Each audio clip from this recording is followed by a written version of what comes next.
ప్రేమిస్తున్న మా ప్రియ పరలోకపు తండ్రి, మీ పరిశుద్ధమైన పవిత్రమైన నామానికి వందనాలు ప్రభా.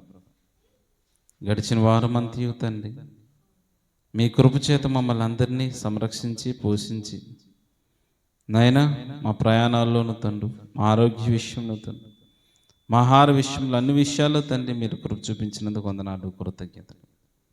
దేవా, ఈ దినము ఉదయకాలంలో తండ్రి మీ పాదాల సన్నిధులు నాయన మిమ్మల్ని స్తుతిస్తుండగా తండ్రి, నాయన ఇదిగో మీరే నాయన స్తుతులకు పాత్రుడు తండ్రి. ఇదిగో నాయన ఇప్పటి వరకు నీ పిల్లలుగా పాటలు పాడి నీ నామాన్ని మహిమపరుచున్నాయా తండ్రి.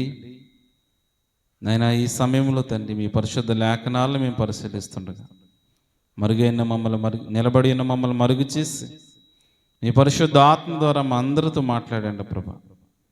మేము ఎలా నడవాలి, ఎలా మాట్లాడాలి తండ్రి, నీ సన్నిధిలో, నీ రాజ్యంలో నాయన మీరిచ్చిన ఈ నూతన జీవితంలో తండ్రి మేము ఎలాగా మసులుకోవాలి, సమస్త విధమైన మా ప్రవర్తన ఎలా కాపాడుకోవాలి అన్ని విషయాలు తండ్రి నాయన మీరు మాతో చక్కగా సూటుగా మాట్లాడతారని ప్రాధాయపడుతూ బ్రతిమలాడుతూ యేసుక్రీస్తు శ్రేష్టమైన నామములు అడిగి వేడుకుని పొందుకునే నామం తండ్రి, ఆమేన్.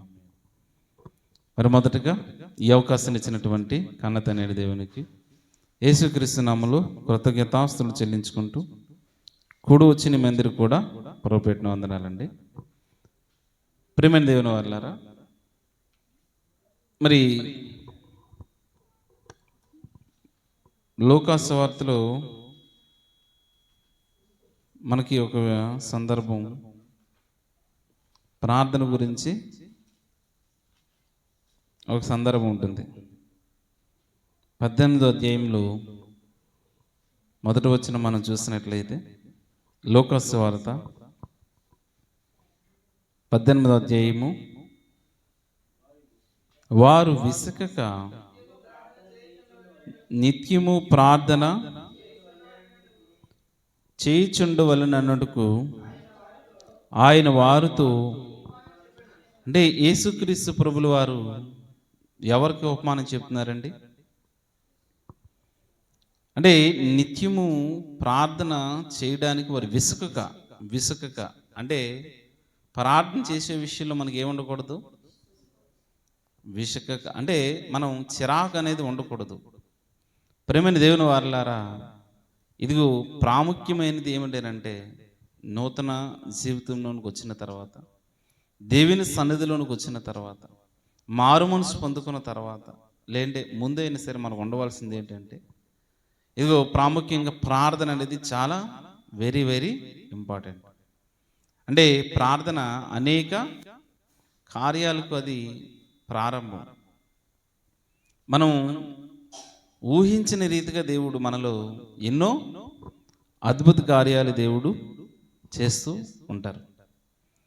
మరి అలాంటి విషయాల్లో ఒక ఉపమానాన్ని చెబుతూ వారు ప్రార్థన చేయడానికి విసుకక యేసుక్రీస్తు ప్రభుల వారు పగలంతయు పరిచర్య చేసి గెత్సేమనే తోటలోనికి, లేండి ఆ కొండలోకి ఎందుకు, ఒలీవ కొండకి ఎందుకు వెళ్ళిపోతున్నారు? ఆయన ప్రార్థన చేసుకుంటారు. ఆయన పడుకునే ముందు కంపల్సరిగా ప్రేయర్ ఉంటుంది. అలాగే వేకువజామునే ఆయన ప్రేయర్ ఉంటుంది.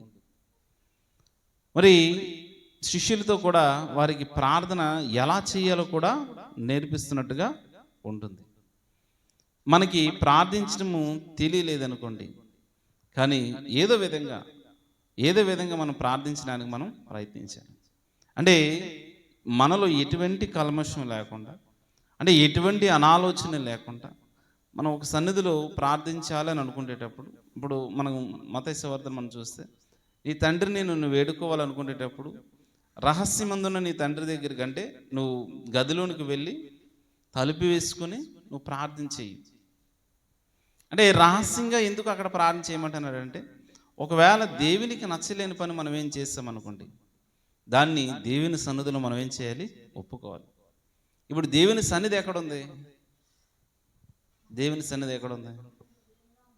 ఇప్పుడు రహస్యంగా ఎందుకు ప్రార్థన చేయమంటున్నారంటే, ఇది హృదయంలో ఆయన సన్నిధి ఉంది. ఇప్పుడు మనం గతంలో మనం చూసుకున్నాం, పర్వతాల మీద నుంచి గుడారాల్లోనికి గుడారాల దగ్గర నుంచి మందిరంలో నుంచి ఇప్పుడు మహిమ ఎక్కడికి వచ్చింది? మహిమే, మహిమ మాత్రం వస్తుంది ఏంటి? దేవుని యొక్క మహిమ, దేవుని యొక్క ప్రత్యక్షత అక్కడ ఉంటుంది.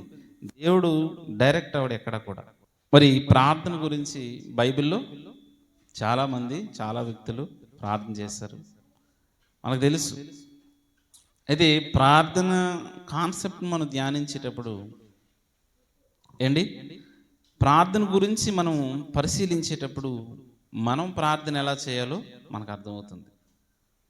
మరి ఇక్కడ ఈ సందర్భం అంతా కూడా మీరు ఇంటికి వెళ్ళి చదవండి. హోంవర్క్స్ స్కూల్లోనే కాదు, యాక్చువల్ ఇవ్వాల్సింది ఎక్కడ? చర్చిలోనే ఇవ్వాలి. స్కూల్లో హోంవర్క్ ఇస్తారు కదా, స్కూల్లో హోంవర్క్ ఇచ్చినప్పుడు ఆ స్కూల్లో పిల్లలు వచ్చి ఇంటికి వచ్చి వాళ్ళు ఏం చేస్తారంటే హోంవర్క్ అయ్యే వరకు వాళ్ళు ఏ పని చేయరు. ఆడు హోంవర్క్ ఎవరైతే చేయరో వాళ్ళ పరిస్థితి ఏంటి? వాళ్ళ చదువు సరిగా రాదు, వేటకి వెళ్తూ ఉంటారు కదా. అలాగేంటంటే అంటే వేటకెళ్ళే పరిస్థితులు మనం ఉండకుండా ఇచ్చిన హోంవర్క్ని మనం ఏం చేయాలి? చక్కగా చేసుకోవాలి. అంటే పెద్ద ఎక్కువేం కాదు కదా. ఇప్పుడు ఒక అధ్యాయం చదవమంటే ఆ అధ్యాయం చక్కగా చదువుకుంటే దేవుడు ఆ అధ్యాయం ద్వారా మనకి ఏం మాట్లాడుతున్నాడు అంటే ఇక్కడ ఏంటంటే కిందని ఓ న్యాయాధిపతి దగ్గర ఒక స్త్రీ వస్తుంది. ఆ స్త్రీ ఏం చేస్తుందంటే మాకు న్యాయం తీర్చేయా అనేసి వచ్చి అడుగుతూ ప్రాధాయపడుతూ ఉంటుంది. సో ఆ సందర్భం గురించి మీరు చదువుకోండి. ఇకపోతే చాలామంది భక్తులు ప్రార్థనలో విసకక చేసిన వారు ఉన్నారు. అందులో మనకి బాగా గుర్తొచ్చేది ఎవరు? మీకు తెలిస్తే చెప్పండి. పౌలు గారా? అంటే ఎక్కువగా ప్రార్థన గురించి ఒక భక్తుడు సమూయేలు, ఇంకా దావీదు గారు, ఇంకా అంటే దావీదు రోజులు 7 సార్లు ప్రార్థన చేస్తారట. ఎన్నిసార్లు?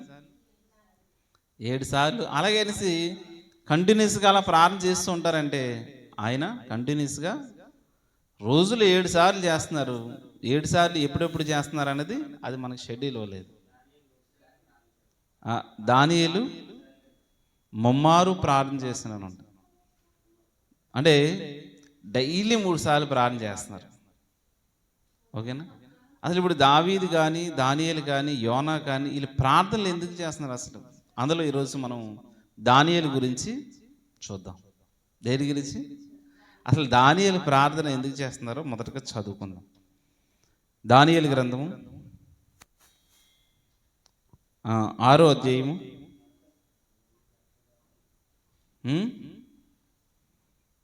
దానియేలు గ్రంథం 6వ అధ్యాయం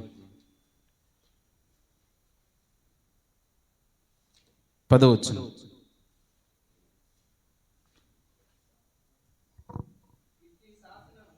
ఇట్టి శాసనము సంతకము చేయబడినని దానియేలు తెలుసుకునినను అతడు ఏ శాసనం అండి?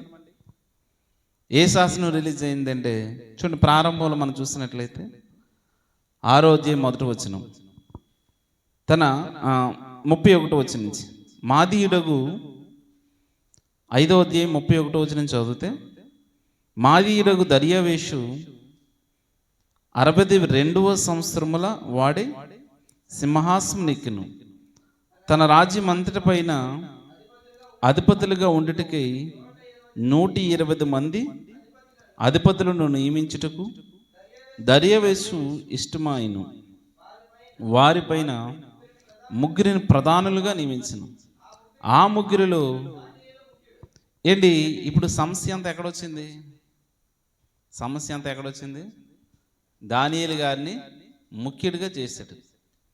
అయితే దర్యావేషు అధికారాన్ని పొందిన వెంటనే అక్కడ కొన్ని క్యాడర్స్ని అనమాట అధిపతులను నిర్మించి 120 మంది అధికారులు నిర్మించి మళ్ళీ ఆ 120 మందిలో 30 మంది ముఖ్యులను నియమించి ఆ ముగ్గురులో క్షమించాలి 3 ముఖ్య అధిపతులుగా నియమించి ఆ 3లో దానియేలుని ప్రధానంగా చేశారు. ఇందుకే దానియేలు ఎవరు? లోకల్ కాదు, నాన్ లోకల్. అంటే బబులోను యెరూషలేము నుంచి బబులోను చెరలోనికి తీసుకొచ్చిన వ్యక్తి దానియేలు. దానియేలేనా? బెల్షస్సర్ అని ఉంటుంది ఆయన పేరు. ప్రారంభంలో ఇక్కడికి వచ్చిన తర్వాత వాళ్ళ ముగ్గురికి పేర్లు పెడతారు. చూడండి, మొదటి అధ్యాయము మొదటి వచనంలో, యూదా రాజుకు యెహోయాకీము ఏలబడులో 3వ సంవత్సరం బబులోను రాజుకు నెబుకద్నెజరు యెరూషలేము మీదకి వచ్చి దాన్ని ముట్టడి వేయగా, అంటే నెబుకద్నెజరు కాలంలో, అంటే యెహోయాకీము కాలంలో, అంటే ఇది క్రీస్తు పూర్వం సుమారుగా 605వ సంవత్సరం, ఇది సుమారుగా 586వ సంవత్సరం కాలం. నెబుకద్నెజరు దాడి చేసే సమయం. ఇర్మియా ప్రవక్త ప్రవచించిన కాలం వచ్చేసరికి అది దీనికంటే ముందు ప్రవచిస్తారు. ఎవరు? యెషయా ప్రవక్త, ఇర్మియా ప్రవక్త. వీరు దేని గురించి ప్రవచిస్తారంటే అక్కడ ఉత్తర రాజ్యం గురించి ముందే, అంతకుముందు 200 సంవత్సరాల ముందే అయిపోతుంది. ఈ దక్షిణ రాజ్యం గురించి యెషయా ప్రవక్త, చాలామంది ప్రవక్తలు ప్రవచిస్తారు. అందులో ముఖ్యులు యెషయా, ఇర్మియా, యెజ్కేల్. అయితే ప్రియమైన దేవుని వారలారా, ఇక్కడ దానియేలుని తీసుకొచ్చేస్తూ చూడండి 6వ వచనంలో, యూదాయలో నుండి దానియేలు, అనన్య, మిషాయేలు, అజర్యా అను వారిలో నుండి, వీరులో నుండి నపుంసులకు అధిపతి దానియేలునకు బెల్తషాజర్ అనియు, అనన్యకు షద్రక్ అనియు, మిషాయేలునకు, అంటే ఇక్కడ పేర్లు మారుస్తున్నారు ఇక్కడికి వచ్చిన తర్వాత. అంటే మనం మిగతా ఈ దానియేలు గ్రంథంలో బెల్తషాజరు అనేసి మనకు అనిపించింది అనుకోండి, అదేదో కొత్త పేరు అనేసి మనం అనుకోకూడదు, అది దానియేలే. అయితే ప్రియమైన దేవుని వారలారా, ఇక్కడ 6వ అధ్యాయంలో దర్యావేషు రాజు అయిన వెంటనే ముఖ్యులు అయ్యేసరికి అక్కడ ఉన్న వాళ్ళందరికీ, లోకల్లో ఉన్న ఆ కిందన ఉన్న అధిపతులకు ఏమనిపించిందంటే, ఏంటి మన పైన ఇతని అధికారిగా ఉండడం ఏంటి అనేసి వారు వ్యసనపడి ఏం చేస్తారంటే ఒక చట్టాన్ని తీసుకొస్తారు. రాజా, ఇదిగో మన దేశంలో ఏంటంటే మీరే మీ దేవతలకి మనం ఏం చేయాలి, ప్రతి ఒక్కరూ కూడా ఒక 4 రోజులు ఈ దేవతలకు కాకుండా మరి ఏ దేవతలకు మొక్కకూడదనేసి ఒక శాసనం రిలీజ్ చేయాలనేసి శాసనాన్ని రిలీజ్ చేసి విడుదల చేయించి రాజుముద్ర వేసి ఒక ప్రకటన చేపిస్తారు. ఇప్పుడు ఈ విషయం తెలిసిన వెంటనే దానియేలు గారు వచ్చి అక్కడ అదే కనిపిస్తుంది, అంతేనా? 10వ వచనంలో, ఇట్టి శాసనము 9వ వచనం కూడా చదువుతా, కాగా రాజుకు దర్యావేషు శాసనము వాయించి సంతకము చేసెను. ఇటు శాసనము సంతకం చేయించబడినని దానియేలు తెలుసుకొనెను. అతడు తన ఇంటికి వెళ్ళి యథాప్రకారముగా అనుదినము ముమ్మారు మోకాళ్ళుని దానిని, అంటే యథాప్రకారంగా ప్రార్థన చేస్తున్నాడు. యథాప్రకారంగా అంటే ఆయన ప్రతిరోజు చేసుకున్న దినచర్య ప్రకారంగా ప్రార్థన చేస్తున్నారు. ఎందుకు దానియేలు గారు ఎందుకు ప్రార్థన చేస్తున్నారు? మనం రోజు ప్రార్థన చేసుకుంటున్నాం, ఎందుకు చేసుకుంటున్నాం? మన ప్రార్థన ఎందుకు చేసుకుంటున్నాం? ఉదయం ప్రార్థన చేస్తారా? అవకాశం ఉంటే మధ్యాహ్నం, నైట్ చేసుకుంటున్నాం కదా, భోజనం చేసేటప్పుడు చేసుకుంటున్నాం కదా. ఎందుకు చేసుకుంటున్నాం ప్రార్థన?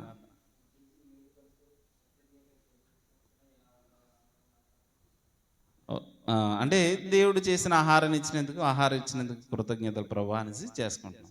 ఉదయాన్ని లేచిన వెంటనే, అయ్యా నన్ను ప్రాణాలతో లేపినందుకు కృతజ్ఞతలు ప్రభువా మనం ప్రార్థన చేసుకుంటాం. నైట్ ప్రార్థన చేసుకునేటప్పుడు, ఈ దినమంతియు మీరు చల్లగా మమ్మల్ని కాపాడినందుకు కృతజ్ఞతలు ప్రభువా అని చేసుకున్నాం. మరి దానియేలు ఎందుకు చేస్తున్నారు? దానియేలు గారు కూడా ఎందుకే చేస్తున్నారా? ఎందుకు చేస్తున్నారు? ఏం చేస్తున్నారు చూడండి, అక్కడ తన ఇంటి పై గది కిటికీలు యెరూషలేము తట్టుకు తెరవబడి ఉండగా తన దేవునికి ప్రార్థన చేయుచు ఆయన స్తుతించుచు వచ్చును. ప్రేమని దేవుని వారలారా, అంటే ఈ కిటికీలు ఎటు సైడ్ ఉన్నాయి? యెరూషలేము సైడ్ కిటికీలు ఆయన ప్రార్థన చేసుకుంటున్నారు. ఇతను ఓపెన్ చేసేసి ఇంటికి వచ్చిన వెంటనే ఆయన కిటికీలు ఓపెన్ చేస్తారు. అంటే మనకు అప్పుడప్పుడు సాంగ్స్లో కానీ లేదంటే దానియేలు మూవీస్లో కానీ మనకి ఆయన బయట నుంచి వచ్చి లోపల గదిలోకి ప్రవేశించి ఆయన కిటికీలు ఓపెన్ చేసి ప్రార్థన చేస్తున్నట్టుగా కనిపిస్తుంది. ఇక్కడ కూడా అదే కదా మనిషి తన ఇంటి పై గది కిటికీలో ఎరుషలేము వైపు అంటే పర్టికులర్గా ఎరుషలేమని ఎందుకు మనిషి చేస్తున్నారంటే ఇతను ఎరుషలేమును చూసి ప్రతిరోజు ప్రార్థన చేస్తాడు. ఇందుకీ ఎప్పుడు ప్రారంభించారంటే ఇది వీళ్ళు యవనస్తులుగా ఉండేటప్పుడు, యవన కాలంలో ఉండేటప్పుడు ఇది బబులోని చెర అంటే మొట్టమొదటి దాడి అది నెబుకద్నెజర్ కాలంలో. అంటే యోదయ అంటే యెరూషలేము పట్టణాల మీద దేవాలయం మీద మొట్టమొదటి అంటే 3 సార్లు చెర జరుగుతుంది. అంటే 3 సార్లు దేవాలయం మీద దాడి జరుగుతుంది. మొదటిసారి బంగారాన్ని తెచ్చేస్తారు, రెండోసారి ఏం చేస్తారంటే ఇంకా మిగిలిన ఉపకరణలను అన్నీ తెచ్చేసి దోచుకుంటారు, మూడోసారి కంప్లీట్గా దేవాలయాన్ని కాల్చివేస్తారు. అంటే కాల్చివేసేసరికి ఏమవుతుంది, మొత్తం అంతా ప్రాకారాలని కాలిపోతాయి కదా.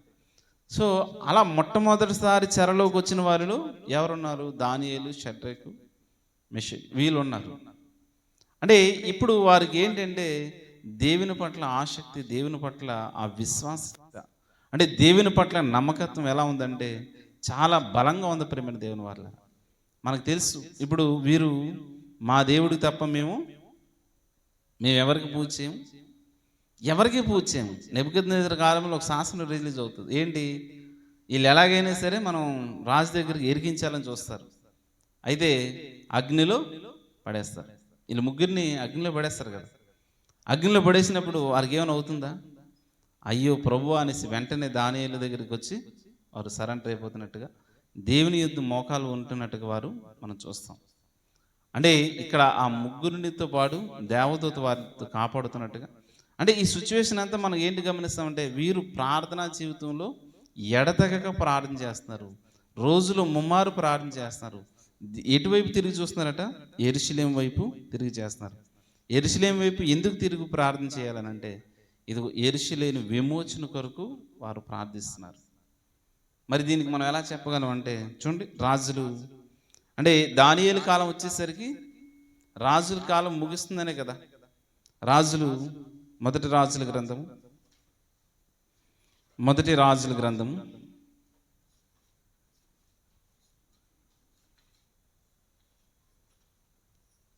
8వ అధ్యాయము సొలొమోను ప్రార్థన చేస్తూ 8వ అధ్యాయము 44వ వచనం. మరియు నీ జనులు తమ శత్రువులతో యుద్ధము చేయుటకి నీ వారిని పంపించు, ఏ స్థలమునకైనను బయలుదేరినప్పుడు నీవు కోరుకొనిన పట్టణము తట్టును నీ నామ ఘనతకు నేను కట్టించిన మందిరము తట్టును యెహోవాకు నీకు వారు ప్రార్థన చేసిన ఎడల ఆకాశమందు నీవు వారి ప్రార్థన విన్నపములను విని వారి కార్యములను నిర్వహించుము. అంటే సొలొమోను గారు ఏమడుగుతున్నారండి? సొలొమోను గారు ఏమడుగుతున్నారంటే ఇదిగో ప్రభువా, ఇదిగో నేను కట్టించిన ఈ మందిరంలో,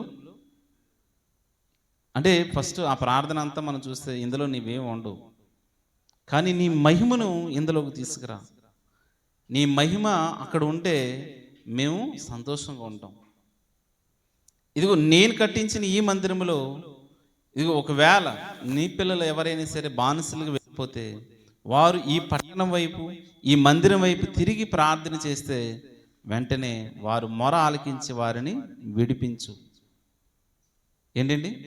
వారు మొర ఆలకించి వారిని విడిపించి. ఇప్పుడు నెబుకద్నెజరు దాడి సరాసరి దేని మీద చేశారు? ఆయన దేవాలయం మీద చేశారు.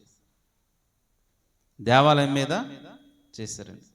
మరి దేవాలయం మీద దాడి చేసినప్పుడు అక్కడ ఉన్న ఉపకరణాలు తెచ్చేసి దేవాలయం సగం బంగారాన్ని అంతటినీ తెచ్చేసుకుంటున్నారు అక్కడి నుంచి. ఇప్పుడు మరి వీళ్ళు ఎలా ఉన్నారు? దానియేలు గారు ఎలా ఉన్నారు? భక్తిపరులు కదా వీళ్ళు. మరి వీరు దేవాలయం పాడైపోతే వీరి మనసు ఎలా ఉంటుంది? వాళ్ళు తట్టుకోలేకపోయారు, సహించలేకపోయారు. ఇదిగో అక్కడి నుంచి వారు చెరలోకి వచ్చిన దగ్గర నుంచి వీరు ఏం చేస్తున్నారంటే ఇదిగో ప్రతిరోజు ప్రార్థన చేస్తున్నారు. వారు ప్రార్థన ఏంటంటే, ప్రభువా ఇదిగో మమ్మల్ని ఇక్కడి నుంచి విడిపించు, నీ పిల్లల్ని విడిపించు. యెరూషలేము విమోచన కొరకు వీరు ఏం చేస్తున్నారంటే నిరంతరము కూడా అంటే డైలీ ముమ్మారు ప్రార్థన చేస్తున్నారు. 3 అనే సంఖ్య అయినా 7 అనే సంఖ్య అయినా అది సంపూర్ణానికి సూచన ఏంటండి. మరొక సందర్భం చూద్దాం. ఇప్పుడు దానియేలు గారు అదే దానియేలు గ్రంథం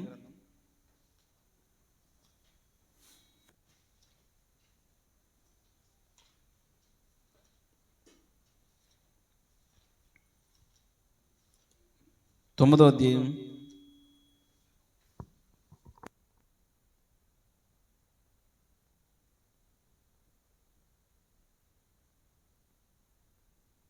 9వ అధ్యాయం 2వ వచనం చదువుతాం.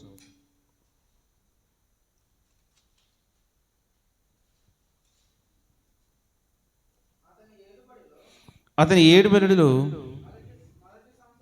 మొదటి సంవత్సరమందు దానియేలును నేను యెహోవా తన ప్రవక్తయగు యిర్మీయాకు సెలవిచ్చి తెలియజేసినట్లు యెరూషలేము పాడుగా ఉండవలసిన 70 సంవత్సరములు సంపూర్తి అవుచున్నవని గ్రంథముల వలన గ్రహించి తిని. అంటే దానియేలు గారు ఇప్పుడు మరలా ఏం చదివారండి? ఇదిగో ఆ బబులోను చెరలో ఉంటున్నప్పుడే ఇతను మరొకటి ఏం చదివారంటే యిర్మీయా ప్రవక్త రాసిన ఒక అధ్యాయాన్ని చదువుతున్నారు. 2 అధ్యాయాలు చదువుతున్నారు. అక్కడ ఏం చదువుతున్నారంటే ఇదిగో 70 సంవత్సరాలు పూర్తయిన తర్వాత నేను ఇశ్రాయేల్ ప్రజలందరినీ కూడా విమోచిస్తానని చదువుతున్నారు.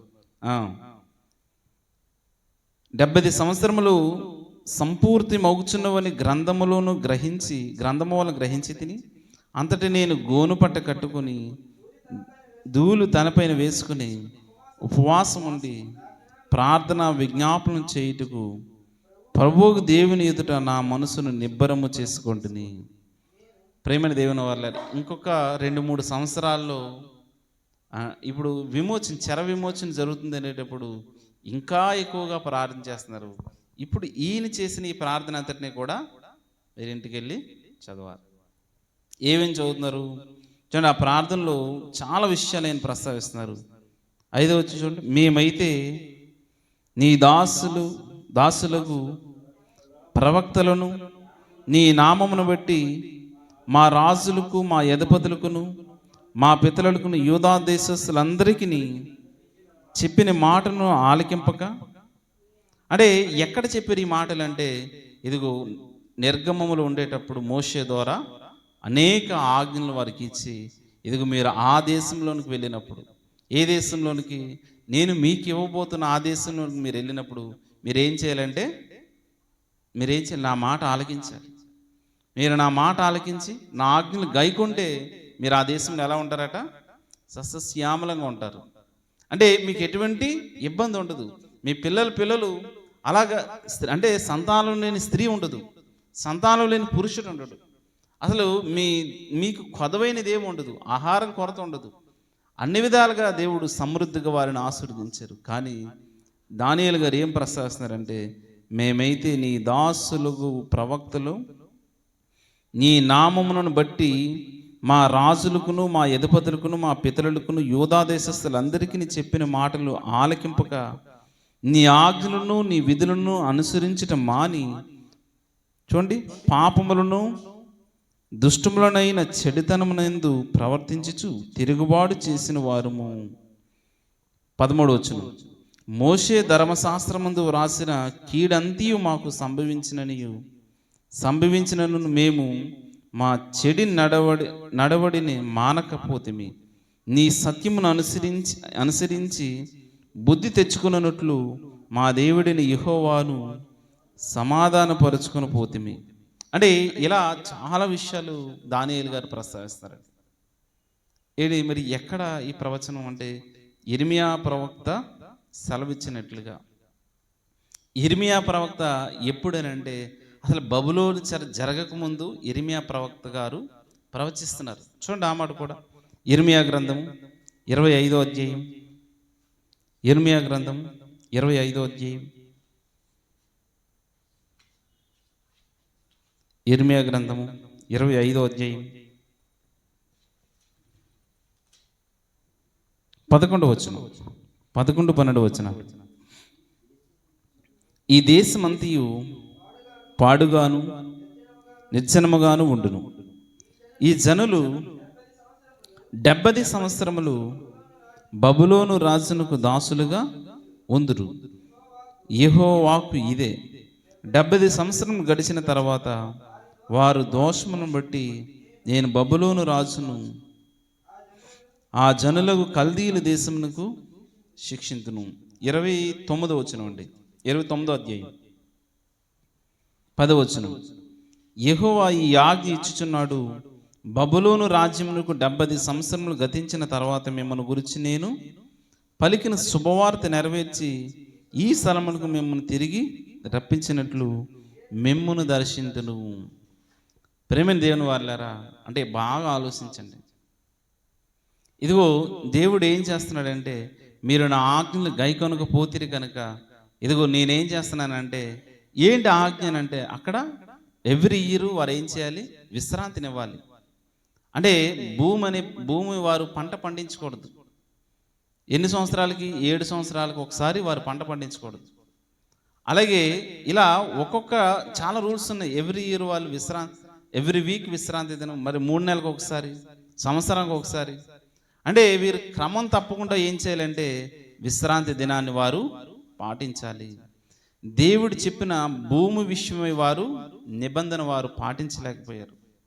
సో ఇలా చాలా విషయాలు వారు ఏం చేశారంటే, ఇదిగో మీరు అక్కడికి వెళ్ళి విగ్రహారాధన చేయరాదు, అక్కడున్న వాటినన్నిటినీ తీసివేసి మీ దేవుడైన యెహోవా ఇచ్చిన ఆజ్ఞలు మీరు పాటించాలి. అంటే ఇలా చాలా విషయాలు వారు, అంటే దేవుడు వారికి ఇశ్రాయేలుకి చెప్పినప్పుడు వారు ఏ విషయంలో కూడా వారు, అంటే ఆ ప్రజలు చాలామంది పాటించలేనప్పుడు దేవుడు వారి మీదకి ఏమి తీసుకొస్తున్నారు? శిక్షను తీసుకొస్తున్నారు.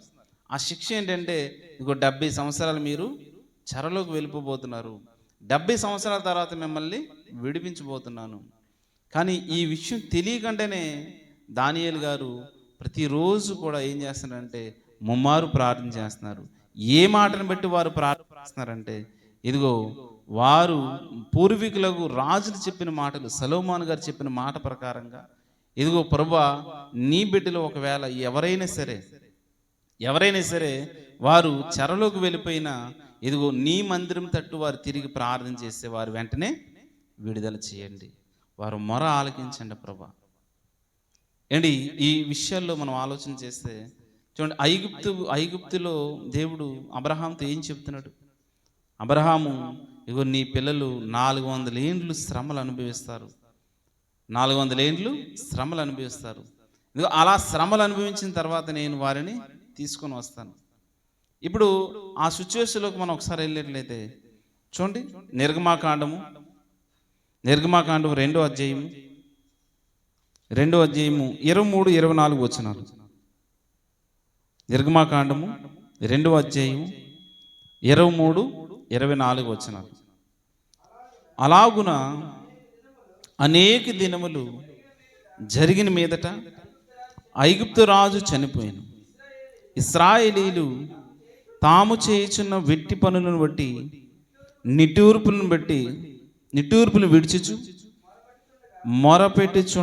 మొరపెట్టుచుండగా ఇశ్రాయేలీలు తాము చేయుచున్న వెట్టి పనులను బట్టి, ఏంటి వెట్టి పనులను బట్టి అంటే అక్కడున్న వారు, ఆ రాజులు వారి మీద చిత్రహింసలు చేస్తూ, అంటే అధిక భారాన్ని మోపిస్తూ, అధిక పనులు చేపిస్తూ, అంటే ఈ శ్రమను వారు తట్టుకోలేక అప్పటికే చిన్నపిల్లల్ని చంపేస్తూ, మగపిల్లలు పుడితే నీటిలో పడేస్తూ, ఏంటి ఈ మంత్రస్థానాల ద్వారా పిల్లలు పుట్టనివ్వకుండా చేస్తూ, ఇలా ఒక విషయం కాదండి, వాళ్ళకి అనేక శ్రమలు, పనుల విషయంలో శ్రమలు, పిల్లల విషయంలో శ్రమలు, ఏంటి ఆహార విషయంలో శ్రమలు, ఇలా ఈ బాధలన్నీ వారు తట్టుకోలేక ఇదిగో దేవుడికి వారు ఏం చేస్తున్నారంటే ఇశ్రాయేలు తాము చేయుచున్న వెట్టు పనులను బట్టి నిట్టూర్పులు విడిచుచు మొరపెట్టుచుండగా తమ వెట్టి పనులను బట్టి వారు పెట్టిన మొర దేవుని యొద్దకు చేరెను.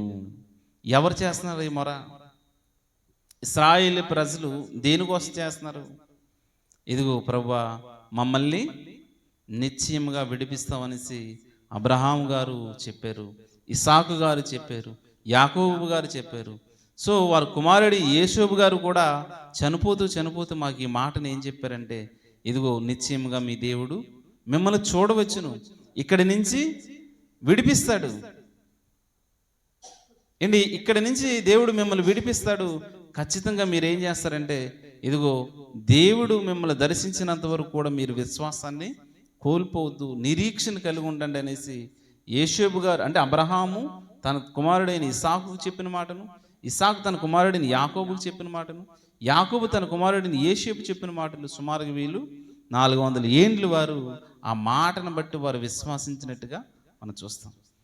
ఇదిగో వారు ప్రభువా, ఇదిగో మా మొర ఆలకించు ప్రభువా, మా ప్రార్థన ఆలకించు ప్రభువా, ఇదిగో మమ్మల్ని విడిపించు ప్రభువా, ఇదిగో ఈ బానిసత్వం నుంచి విడిపించు ప్రభువా అనేసి ఎవరు ప్రార్థన చేస్తున్నారు? ఇశ్రాయేలు ప్రజలు ప్రార్థన చేసినప్పుడు వెంటనే అక్కడి నుంచి విడిపిస్తున్నట్టుగా దేవుడి దగ్గరికి చేరింది. దేవుడి దగ్గర చేరినట్టు ఏం జరిగింది? మోషే పుట్టారు. మోషే పుట్టారు కదా. మోషే పుట్టిన తర్వాత ఏం జరిగిందో మనకు తెలుసు.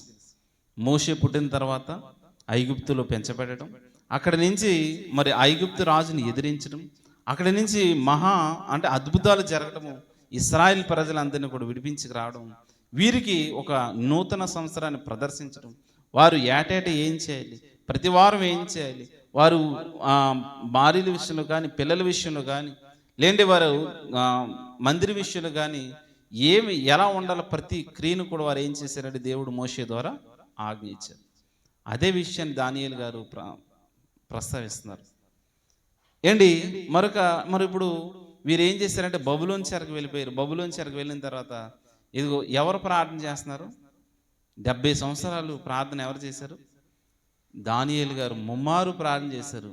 ఇప్పుడు ముమ్మారు ప్రార్థన చేసి ఇప్పుడు చెర దగ్గరకు వచ్చేసేసరికి ఆయన అదే చెప్తున్నారు. చూడండి, దానియేలు గారు మళ్ళీ 9వ అధ్యాయం చదువుదాం.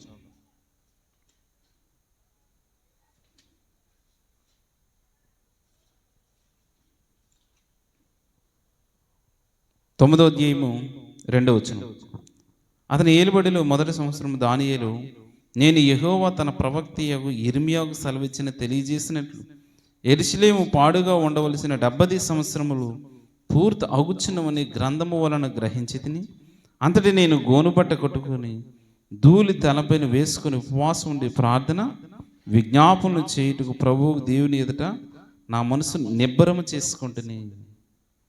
అంటే దేవుని ఎదుట తన మనసును నిబ్బరం చేసుకుంటున్నారు. ఏంటి ఇప్పుడు మరి వీరు విడిపించబడ్డారా? మరి తర్వాత కాలంలో మనం జెరుబ్బాబెలు, హెజ్రా, నెహెమ్యా వీళ్ళు మనం చూస్తాం. ఎజ్రా గ్రంథము చూడండి, ఎజ్రా గ్రంథం 9వ అధ్యాయం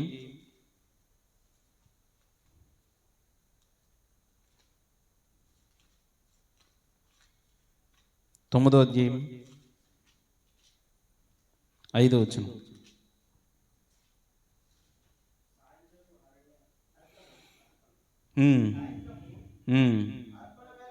అర్పణ వేళను శ్రమ తీరగా నేను లేచి నా వస్త్రమును పై దుప్పటిని చింపుకొని మోకాళ్ళ మీద పడి నా దేవుడైన యెహోవా తట్టు చేతులెత్తి, నా దేవా నా దేవా, నా ముఖము నీ వైపు ఎత్తుకొనుటకు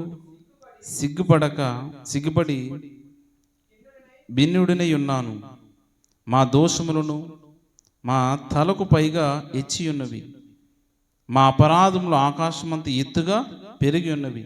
మా పితరుల దినములు మొదలుకొని నేటి వరకు మేము మిక్కిలి అపరాధములను మా దోషం బట్టి మేము మా రాజులను మా యాజకులను అన్ని దేశములలో రాజులను వశమునకు ఖడ్గమునకును చెరకు దోబునకు నేటి దినము నేటి దినమున ఉన్నట్లుగా అప్పగించబడుట చేత మిగిలి సిగ్గునందు వారమైతిమి. అంటే వీరు చెరలో ఉండేటప్పుడు ఏం ప్రార్థన చేస్తున్నారంటే, అంటే ఇప్పుడు ఈ ప్రార్థన ఎప్పుడు చెర ముగించబడబోతుంది అండి. ఈ ప్రార్థన చేసే టయానికి చెర ముగించబడబోతుంది. కనుక ప్రియమైన దేవుని వాళ్ళారా, ఎందుకో అంటే ఇప్పుడు మన ప్రార్థన అనేది, ప్రార్థన అంశం గురించి మనం మాట్లాడుకుంటున్నాం కనుక, ఇదిగో ప్రార్థన మనం జీవితంలో దేనికోసం ప్రార్థన చేయాలనంటే, ఇదిగో అబ్రహాము దేనికోసం ప్రార్థన చేశారు? ఆ పొందబో వాగ్దాన దేశం గురించి ప్రార్థన చేస్తారు.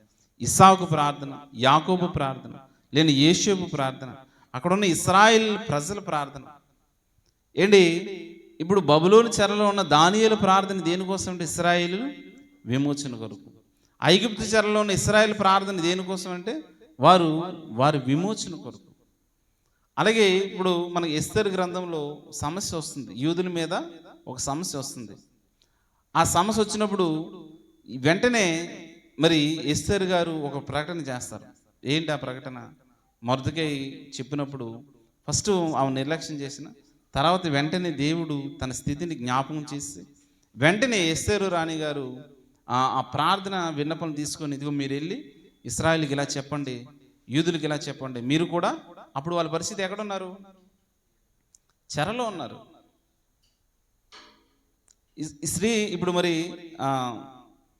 ఎస్తేరు రాణి స్త్రీలను కూర్చోబెట్టుకుని గోను బట్ట కట్టుకొని ప్రార్థన చేస్తుంది చెర విముక్తి పొందడానికి. ఇప్పుడు అలాంటి పరిస్థితుల్లో ఇదిగో వారు కొంతమంది జెరుబ్బాబెలు, నెహెమ్యా, ఎజ్రా వీరు దేవాలయాన్ని మళ్ళీ పునర్నిర్మించడం, రెండోసారి నిర్మాణం జరుగుతూ ఉంటుంది. అంటే దానియేలు గారు అక్కడ ప్రార్థన ఇంకా, అంటే ఇర్మియా చెప్పిన, ఈ ప్రవక్త గారు చెప్పిన మాటలు వెంటనే జ్ఞాపకం వచ్చి, ఇదిగో దేవుడు ఇంకొక 3 సంవత్సరాల్లో లేదంటే ఇంకొక దగ్గరకు వచ్చేసింది, చెర నివారణ పూర్తి అవబోతుంది, దేవుడు మనలందరినీ విడిపించబోతున్నాడు అంటే ఆయనకి స్తుతులు చెల్లిస్తూ ప్రార్థన చేస్తున్నారు. ఇదిగో మనం కూడా ప్రార్థన ఏం చేయాలంటే, ప్రభువా నీ సన్నిధిలో మమ్మల్ని రక్షింపు చేసినందుకు, ఇదిగో మమ్మల్ని అందరినూ ఎన్నిక లేని వారుగా ఉన్న మమ్మలను, ఎలాగండి ఎన్నిక లేని వారు మనం, అసలు మనకి ఏమైనా అర్హత ఉందా? అసలు ఆయన సన్నిధిలో నిలబడే యోగ్యత మనకుందా? ఏంటి ఎన్నిసార్లు మనం మాట తప్పిన వారు, ఎన్నిసార్లు మనం అబద్ధం ఆడిన వారు, దేవుని దగ్గర అసలు ఆయన పాదాల దగ్గరికి వచ్చే ఎటువంటి యోగ్యత మనకు లేదు ప్రియమైన దేవుని వాళ్ళ. కానీ దేవుడు అట్టి యోగ్యతను మనకు కలిగించినందుకు, ఇదిగో ప్రభువా, ఇదిగో మేమందరం విమోచింపబడబోతున్నాం, మేమందరం ఆ నూతన రాజ్యం కొరకు, యుగయుగాలు నీతో ఉండే మా ప్రభు కొరకు, ఇదిగో మా కొరకు రాబోతున్నాడు, ఎదుర్కోబోతున్నాం మేమందరం కూడా. ఇదిగో ఇక్కడక్కడ శ్రమలు, అక్కడక్కడ ఇబ్బందులు, ఏంటి క్రైస్తువుల మీద దాడులు, ఇవన్నీ మనం చూసినప్పుడు మనం ఏం జ్ఞాపకం రావాలంటే, ఇదిగో మమ్మల్ని విడిపించబోతున్నాడు మా ప్రభు, మా కొరకు రాబోతున్నాడు, ఇదిగో మమ్మల్ని అందరినీ విడిపించి ప్రభు అనేసి మనం ఏం చేయాలి? ప్రార్థన చేయాలి. దానియేలు గారు చేసినట్టుగా మనం, అంటే విసుగక ప్రార్థన చేయడానికి యేసుక్రీస్తు ప్రభులు వారు ఏం చెప్తున్నారు? ఇదిగో ఒక సమస్య వచ్చింది, ఆ సమస్య కోసం ఆవిడ ఏం చేస్తుంది? మొదటి రోజు వెళ్ళింది, రెండో రోజు వెళ్ళింది, మూడో రోజు వెళ్ళింది. అంటే ఏంటి ఇన్నిసార్లు ఆవిడ నా దగ్గరకు వస్తుంది, నేను న్యాయం తీర్చకపోతే దేవుడు ఏం చేస్తాడు? నన్ను శిక్షించినేమో, వెంటనే ఆయన తొందరపడి ఆవిడకి న్యాయం చేసినట్టుగా మనం చూస్తాం. కానీ మనం కూడా ఇదిగో మన సొంత అవసరాల కొరకే కాదు, కానీ ఇంకా భక్తులు వారు ప్రార్థనలు అంతా కూడా వారి కొరకు ప్రార్థన చేయట్లేదు.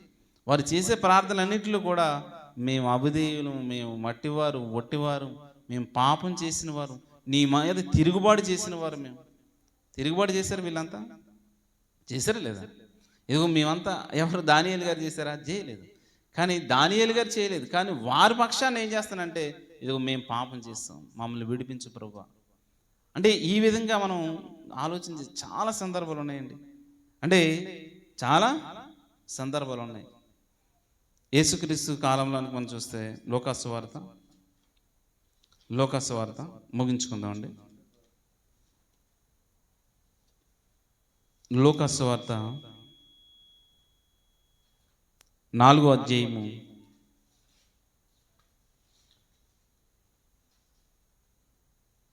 4వ అధ్యాయం చూడండి, 11-18 వచనం.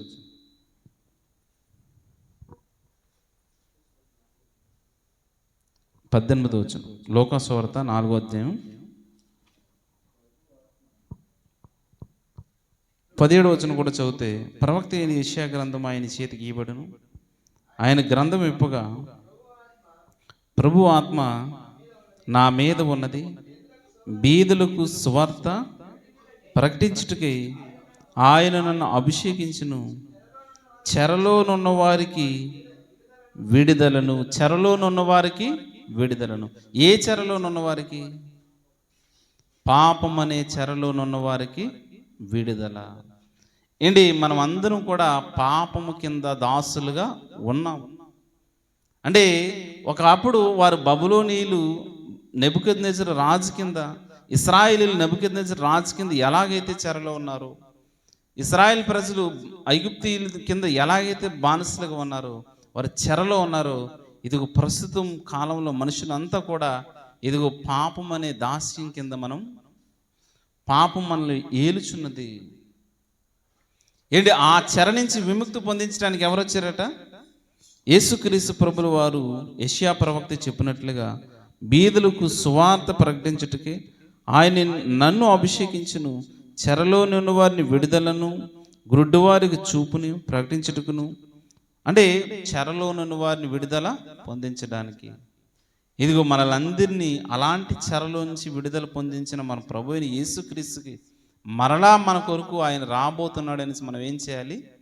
ప్రార్థన చేయాలి. నిత్యము ప్రార్థన చేయాలి. అంటే మన ప్రార్థనలు ఏముండాలి? కంపల్సరిగా మిగతా వాటితో పాటు ఇది కూడా ఉండాలి. నిరీక్షణ కలిగి ఉండాలండి. ఎందుకంటే నిరీక్షణ గురించి మనం చాలా టాపిక్స్ మాట్లాడుకున్నాం. అంటే ఇతరుల వరే మీరు సిగ్గుపడకుండా నిమిత్తము, అంటే మీ నిరీక్షణ మిమ్మల్ని సిగ్గుపరచనీయదు. రోమాపత్రికలు మనం చూస్తాం. అంటే ఈ నిరీక్షణ మిమ్మల్ని సిగ్గుపరచనీయదు. చూడండి మరొక సందర్భం, 2వ దినవృత్తాంతాల గ్రంథం, మన ప్రార్థన 2వ దినవృత్తాంతాల గ్రంథము 7వ అధ్యాయము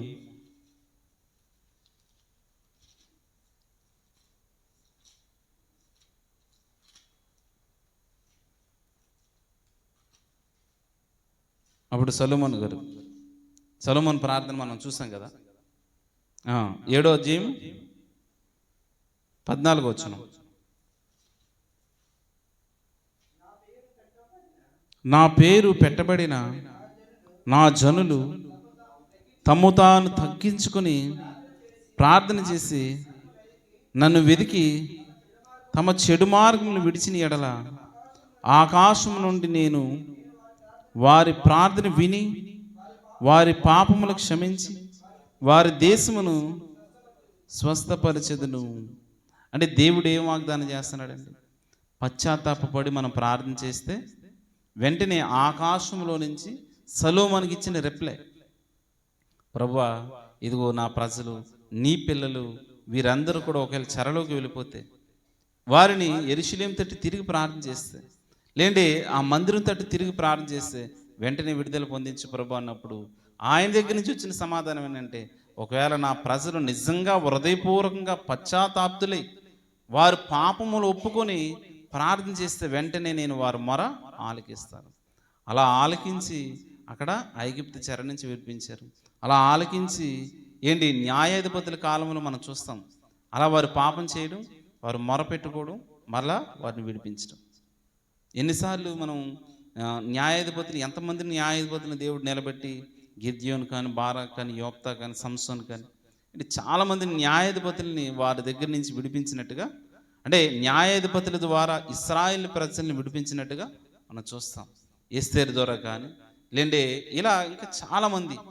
ఆఖరికి ఇదిగో ప్రస్తుతం ప్రపంచం అంతా కూడా దేనికి ఉందంటే పాపం అనే దాస్యత్వం కింద ఉంది. ఈ చెరలో ఉన్నారు. ఈ చెరలో ఉన్న వారందరినీ కూడా విడిపించండి అనేసి మనం ఏం చేయాలంటే, త్వరలో రాబోతున్నాడు యేసుక్రీస్తు ప్రభులు వారు. వారు వస్తే ఏమవుతుందంటే, ఇదిగో మరి చెరలో ఉన్న వారందరూ కూడా ఏమైపోతారు?